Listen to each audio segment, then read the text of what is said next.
Hello friends, আমার কিচেনে আপনাদের স্বাগত। আজকে আমি এই ভিডিওটাতে বাড়িতে কিভাবে ফুলকপির পরোটা বানাবেন সেই রেসিপি আপনাদের সাথে শেয়ার করব।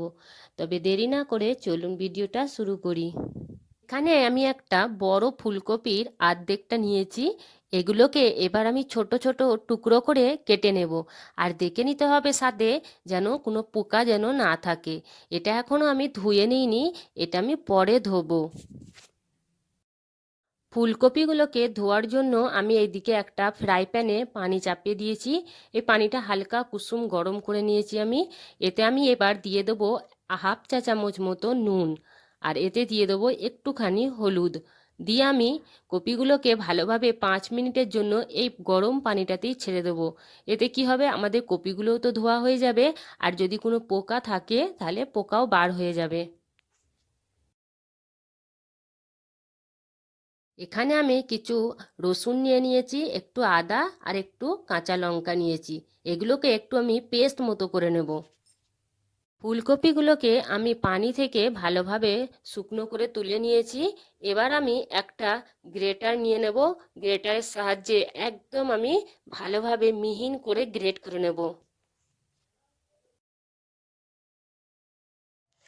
কপিগুলোকে গ্রেট করার সময় ধ্যান রাখতে হবে যেন এই শক্ত অংশটা যেন না যায়, এটা আমি ফেলে দেব। কপিগুলো একদম মিহিন গ্রেট হয়ে গেছে। এগুলোতে আমি একটু নুন মাখিয়ে 5 থেকে 10 মিনিটের জন্য এইভাবেই ছেড়ে রেখে দেব। 10 মিনিট হয়ে গেছে। 10 মিনিট পরে আমি এই কপিগুলোকে একটা কটন কাপড়ে দিয়ে ভালো করে আমি এগুলোকে নিচড়ে নেব, যাতে করে কপির ভেতর থেকে সব পানি যেন বেরিয়ে যায়।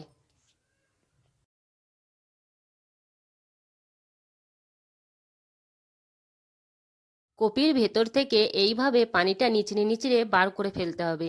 এই পানিটা আমি ফেলবো না, এই পানিটা দিয়ে আমি আটাটা মেখে নেব। এখানে আমি ফুলকপি থেকে পানি নিচড়ে বার করে নিয়েছি, দেখুন শুকনো শুকনো হয়ে গেছে। এখানে এবার দিয়ে দেবো আদা রসুন আর লঙ্কার পেস্টটা। এখানে আমি কিছু মশলা অ্যাড করছি, যেমন ধনে পাতা আছে, পেঁয়াজ আছে, কাসুরি মেথি, জিরে, ধনে, আর হচ্ছে গরম মশলা, কাশ্মীরি মির্চ, আর একটু জোয়ান, একটু হিং, আর একটু হলুদ। এগুলো দিয়ে একটু ভালোভাবে মেখে নিতে হবে। আমি এখানে মেখে নিয়েছি খুব সুন্দর করে। যে কপি থেকে পানিটা বার হয়েছিল, ওতে আমি 2 কাপ মতো গমের আটা দিয়ে ভালোভাবে একটু মেখে নেব। এতে আমি নুন দেবো না, কারণ নুন দেওয়া আছে। এখানে আমি ভালোভাবে মাখা হয়ে গেছে আটাটা, ভালো করে মেখে আমি 5 মিনিটের জন্য রেখে দেব। এখানে আমি এইভাবে এবার পরোটাগুলো বেলে নেব। এখানে আমি 2 ধরনের পরোটা বেলে দেখাবো। এক ধরনের এটা,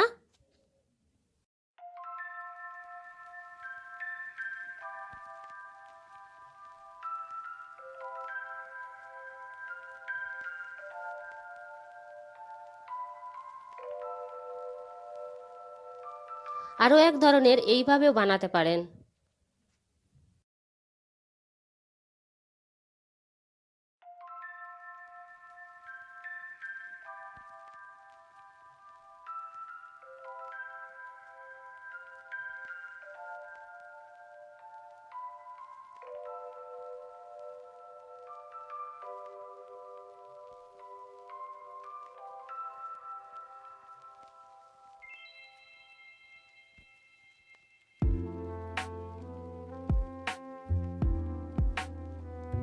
এখানে এবার ভালোভাবে পরোটাগুলো একদম স্লো আঁচে ভেজে নিতে হবে।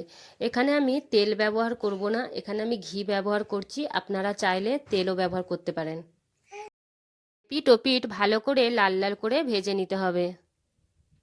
ফুলকপির পরোটা একদম রেডি। দেখুন কত সুন্দর দেখতে লাগছে।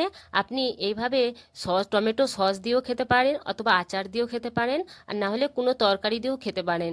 তবে এই সেম রেসিপি ফলো করে একবার বাড়িতে এই পরোটা বানিয়ে দেখবেন, খেতে খুব মজার হয়।